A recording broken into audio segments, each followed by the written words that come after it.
各位亲友大家好，欢迎收看初学者的晋级，我是 The Oak Noob。那这是一个新的系列哦，起因是前一阵子有棋友反映说，希望呢能够针对初学者做一系列的影片解说。那我觉得这个很好，因为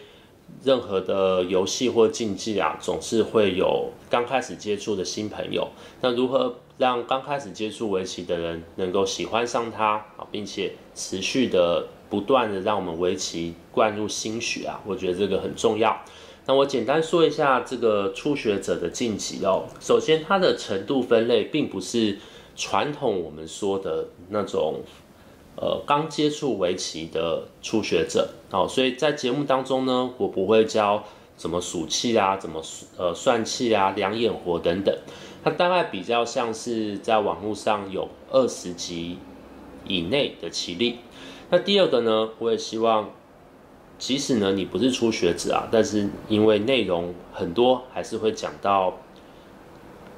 跟围棋的死活还有基本棋型有关的。那我这边摆了2个例子哦。这个左下角这边呢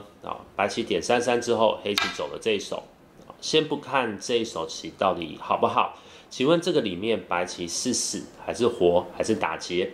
那右上角这个棋型就更常见了把这几手棋盖住不看，这是一个星位小飞拆并且拆边的棋型。白棋打入33之后呢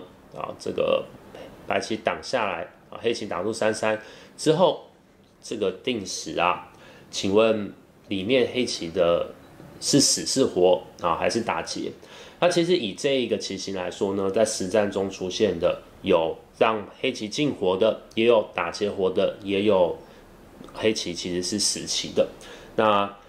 在实战中都有人下过，所以我想要请所有的朋友想一下，如果这2个变化你都非常了解然后所有的3种可能呢，你也都知道跟周围的强弱程度的关系那这个节目你就可以不用观看了。可是如果你心中其实还是有些疑惑，或者不是每一种变化都会的话，那我还是建议，因为这个基本功还是最重要的，那这个节目其实对你来说也会是很有帮助。好，那我们就直接开始了。在要讲解这2个棋型之前呢，我们必须要先讲解一个比较基本的。好，虽然说是基本，但是万变不离其宗它就是这个棋型。这个棋型星位一间跳之后呢，白棋33打入。好，我们先来看第一个大家常犯的错误是挡错边。如果你挡在这边，那这个棋就大吃亏了，黑棋就大吃亏了因为白棋简单活的同时我们看一下，你这个棋子变得很没有效率这个棋子现在离这个后室太近了，它应该要拆在这或者拆在这，所以如果你挡这边的话呢，那这个你的效率就已经变得很低。所以这个棋型呢，黑棋是要挡在另一边的。那挡下来之后呢，白棋如果想要直接活棋的话走这个小尖是最稳妥的因为你走这个棋呢，先不说黑棋有没有可能直接杀你就算是黑棋就走一个这个挡住我们发现这个子现在刚好在一个虎的位置，黑棋的棋形就非常的漂亮。那白棋走这个小尖在实战中非常常出现。那黑棋呢，接下来呢从这个地方跳下来那我们看这几手的交换呢，白棋让黑棋周围存在了一定的弱点虽然黑棋这个地方把白棋封住了，可是呢以后白棋如果尖到这里的话，这2边有一个冲，那白棋接下来还是必须要先做活自身所以白棋板扩大眼位是我们行棋的要点。那黑棋呢也挡住白棋接下来呢2-2是死活的要点。这边虽然会被黑棋打一下但是没关系，白棋就容忍被黑棋打到这一下。那这个棋型呢算是这个定式的一个基本型那我现在要2个问题，请大家跟我想一想。第一个问题是，这个里面白棋是死还是活？第二个，黑棋如果要杀白棋的话，要怎么杀？或者是呢，要有什么条件才能够杀白棋？那这里我想请大家先想一想。那在你想这个问题的时候呢，我把另外一个可能性啊打一下。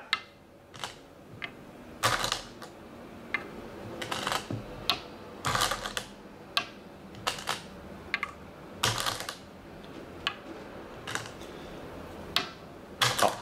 另外一个可能性是什么呢？就是当黑棋打的时候啊，白棋呢可以在这里跟黑棋做结，然后可以在这里跟黑棋做结。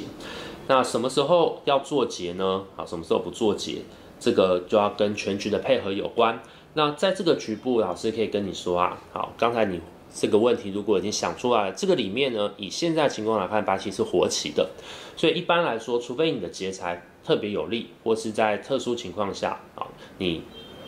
大部分白棋会选择直接活棋啊，因为你可以直接活棋，你直接活棋就不用靠打劫活嘛。但是这个还是一个变化，可以跟大家讲一下。那如果白棋想要直接活棋的话呢，就不要做结了，就接住，那就会变成我们左边的这个棋形。好，那我刚才的第二个问题呢，就是这里白棋是活棋啊，那在什么情况下黑棋有可能硬杀白棋的活棋啊？好，那我这边就要跟大家把这中间的变化讲清楚。现在白棋是活棋的原因呢，是黑棋这里有个弱点啊，黑棋这里有一个弱点，所以黑棋左右两边都有弱点，所以这块白棋现在是活棋。那如果呢，黑棋这个毛病补住了啊，这个地方可能也有棋子了，这时候啊，黑棋就有可能来强杀白棋了，所以白棋要特别注意。黑棋怎么强杀白棋呢？啊，就是直接点在这里啊。点在这里，白棋这时候挡住，先在这里做一只眼，好，现在这个地方一只眼睛是有了，那所以白棋的意图就是没关系，黑棋呢，你这个棋子我让你跑啊，可是呢，因为周围的白棋很强啊，你又有弱点，所以呢，你跑不出去。但是在周围黑棋都已经补后的情况下，这个逃其实是逃得出去的啊，黑棋再继续跑啊，刚才这里白棋是不能够把黑棋关住的啊，因为这样黑棋叫吃，白棋吃掉的时候，黑棋一扑，这个里面是没有眼的啊，因为是让刚开始接触围棋的棋友啊能够看得清楚，所以呢，我把这个变化摆一下，现在带到黑棋，黑棋再扑进来，白棋吃这个只是假眼 ，OK， 所以呢，回到刚才，好，白棋继续冲击黑棋的保卫，黑棋这个子必须要救回来。好，这时候白棋就从这里挖。黑棋首先不能从这里叫吃啊，因为从这里叫吃，白棋一长出来之后呢，这几个黑棋就死掉了。好，那所以黑棋呢只能够从外面叫吃。那这样子呢，我们发现这里的黑棋虽然没有问题了啊，可是呢，这个地方啊，白棋就留有一个冲出。白棋冲，黑棋就挡住，好，这时候白棋有从这里叫吃，然后再叫吃，结果我们就发现一件事了。刚才如果黑棋这里没有补一手棋的话，这个棋子如果没有在棋盘上啊，现在两个叫吃完之后，白棋接下来就可以把黑棋这两个棋子吃掉。好，那结果呢？这个黑棋去杀白棋啊，结果最后杀了之后呢，自己还死了一块棋，这样不行。可是刚才因为这里黑棋已经补住了，好，黑棋既然已经补住了，这时候白棋呢，这个冲击的手段啊就不成立了。好，所以这个是白棋必须要特别注意的。那你就说，老师除了这一边的冲击之外，白棋有没有可能从另外一侧冲击呢？也有。好，所以呢，我们接下来啊，要再继续的把另外的变化也跟大家讲清楚。好，我们先把这个棋子移开。来，我们刚才说到，当黑棋点的时候啊，白棋如果挡住这里，那将会形成白棋冲击这个地方黑棋的脖位。那白棋其实还有另外一个方法呢，就是我不让你这个黑棋连回家，我不让你这个黑棋连回家，那你这黑棋已经死了，那你就一定要在里面啊，让我只做出一只眼。所以接下来呢，黑棋只能够啊缩小白棋的眼位，然后呢再强硬的把白棋这个眼位也破掉。好，那这个下法白棋看到的是什么呢？白棋看到的是冲击啊这个，我们刚才说是冲击这一边，白棋现在呢要冲击的是这一边，好，白棋要冲击这一边，所以呢，黑棋这里必须要有棋子啊，好，才能够完全的防御住白棋任何的冲击可能。白棋接下来的好手是什么呢？好，就是首先吃这个是没有用的，吃这个先跟棋友讲一下，吃这个没有用，接下来一扑，这个是假眼，你如果跑的话，从这里交吃还是一样不行，所以白棋呢，这个方向已经没有办法了，它只能往这个方向，它的好手是这个夹，在夹之后，黑棋首先这个立下是不行的，会被白棋从这里断开，所以黑棋这里只能够棒接，棒接完之后呢，白棋就巧妙的就度过了。如果这边没有黑棋的棋子呢，白棋就扬长而去。可是因为这边有黑棋的棋子啊，黑棋可以继续强硬的呢，把白棋封在里面。由于有这个棋子的关系啊，所以这里白棋冲不出去了。白棋这里如果要冲的话，黑棋就一挡，这个棋刚好在虎的位置所以结论就是呢，如果左右的黑棋都已经补强了，那这个白棋啊，它就不是活棋了。那在左右黑棋都还没有补强的情况下呢，白棋这个棋子是铁活，所以呢不需要自补一手。好，这个是我们今天的第一个讲解。那为了要让观众啊能够再温故知新一下一开始是怎么形成的，老师还是在这里再摆一下一开始的棋形。这个棋形呢是黑棋在星位一间跳之后啊，白棋进3-3，黑棋挡，白棋小尖，黑棋阻止白棋继续往这里走因为黑棋不管下在什么其他的地方啊，这里就算是黑棋可以很舒服的打到几下白棋这时候呢就可以往这个地方走了，可以从那边扬长而去。所以黑棋呢，既然已经杀不死白棋了，那就要把白棋封在里面所以封住这里白棋接下来是板，黑棋也是要把白棋强封在里面，然后白棋在这个地方做眼，黑棋交吃的时候，白棋呢可以选择打劫，也可以选择我们今天教的直接做活。那这样子呢，虽然白棋活了，可是这个黑棋呢成功的把白棋包围在里面。好，那以后呢，这个点虽然是可以让白棋在里面做不出2个眼可是呢，这个外围的冲击呢，黑棋必须要能够承受得住，所以呢，黑棋这周围必须要有子力的配合，才能够强行的攻击白棋。那刚才的2种变化呢，白棋也都知道。黑棋如果是我们来看一下，黑棋如果是补在这里的话，那白棋就要冲击黑棋的这个部分。那冲击的方法呢，就是从这里顶因为这个棋子救不回去了，所以黑棋只好在里面破眼。可是这个破眼的结果是白棋这里就可以很容易的从这边就跑出去了。那如果黑棋补的地方呢是补在这，这里不是没有弱点了吗？这时候白棋呢要冲击的地方就是这里，所以白棋这时候因为要冲击这个地方嘛，所以呢先从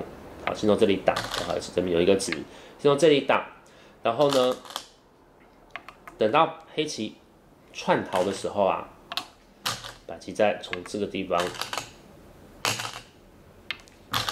冲出。这样子虽然黑棋这里是扛住了这里是扛住了，可是呢，白棋再追究黑棋这里的毛病这样子呢，黑棋同样还是不行。同样的，这2个棋子死掉了所以以上就是我们今天的第一个变化。那这个变化，其实老师说实在的就算是一些可能初段的小朋友，这个变化也不是那么清楚，所以我是希望初学者是一定要会，因为这个是每一盘实战几乎都会出现点3-3，而且呢，你会了这个棋形之后这个以后很多相关联的呢，其实都是举一反三，都有异曲同工之妙所以这个一定要会。那如果你这个变化还不是很熟悉的，或者是对于周围棋形什么情况下要补，什么情况不补，手段是什么不会的，好，老师也请你这里一定要会。好，那我们刚才介绍完了白棋点33，黑棋从这一侧挡下，然后跳下的下法。接下来呢，我们要介绍另外一个黑棋有可能下出来的下法，是从这个地方搬。这个搬，先以结论来说呢，它是杀不了白棋的。好，但是呢，在网络上有很多人还是会用这个手段，所以呢，白棋你还是要知道这里的应法。搬完之后呢，由于黑棋没有跳到这个关键的封锁点啊，所以呢，将会被白棋跳到。白棋跳到，黑棋接下来为了要杀掉白棋，必须要把白棋封进去。好，所以现在这个已经没有什么好保留了，就交吃，然后从这里靠。这样子呢，由于这边多了一个子啊，白棋现在已经不能够搬出了。如果白棋还敢搬出的话，被黑棋一断了，这边争子还有这边的打下去成为剑合，这样子白棋不行。好，所以白棋这里正确的下法是先顶一下，给黑棋制造一些弱点，然后呢，好再回来冷静的这个自己做活。这个做活是没有问题的。我们来看一下，黑棋如果要缩小眼位的话，白棋这里挡住教吃，好，这样子呢，这里白棋1、2、3、4，好，这个直4白棋是绝对是活棋的。同样的，黑棋如果呢从这一侧啊，想要从这一侧来破坏白棋眼位，好，白棋从这里挡住，这边还是一样1、2、3、4、5，好，这个地方做2个眼是没有问题的。好，这边老师要特别说明一下。在有些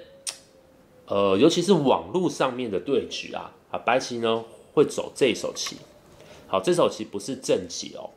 这手棋如果在黑棋周围够厚的情况下，也就是这个断点黑棋不怕的情况啊，黑棋是有可能强杀白棋的。好，我们来看一下这个现在点，白棋不能让黑棋跑回去，不然眼位就不够了，所以白棋只能挡。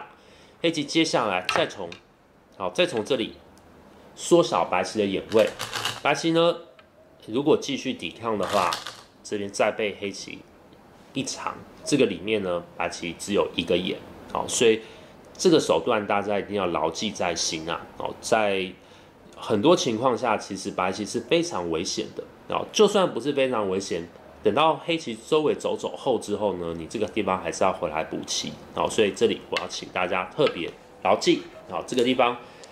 先顶一下可以啊，制造黑棋的断点。可是呢，接下来一定要冷静的回来补棋。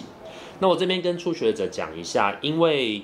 在一开始学围棋的时候，往往会觉得把棋走在1路啊是很没有效率的，我都不太愿意下这种棋。但是呢，在死活还有攻杀的时候啊，其实1路往往是要点，有很多的妙手。好，那这个例子呢，我们就可以看出来。好，你走在3路，看起来好像多增加了几个，但是其实你是不活的，你反而是走在1路啊，这块棋才能够活。好，那我们今天就把心位一间跳的2种常见下法呢，都讲得很清楚了。那在下一集呢，我们会讲一个更重要的，是什么更重要的呢？就是黑棋呢，现在比较多人下的是小飞，好，尤其在周围有配合的情况下，在周围有配合的情况下，这个小飞呢，其实白棋下进来啊，我们大家在教科书上学到的都是一个打劫嘛，我这边稍微摆一下，很多教科书上都是说，这里就是一个打劫。但是其实这里呢，黑棋还有其他的手段，还有其他更强硬、直接杀白棋的手段。那这个手段我们就留到下一集，好，我们再一起跟大家分享。那谢谢大家的收看，希望这一套系列对于想要接触围棋的棋友，还有想要提升基本功、基本力，或者是实战死活的，都能够有很大的帮助。我们下期再会。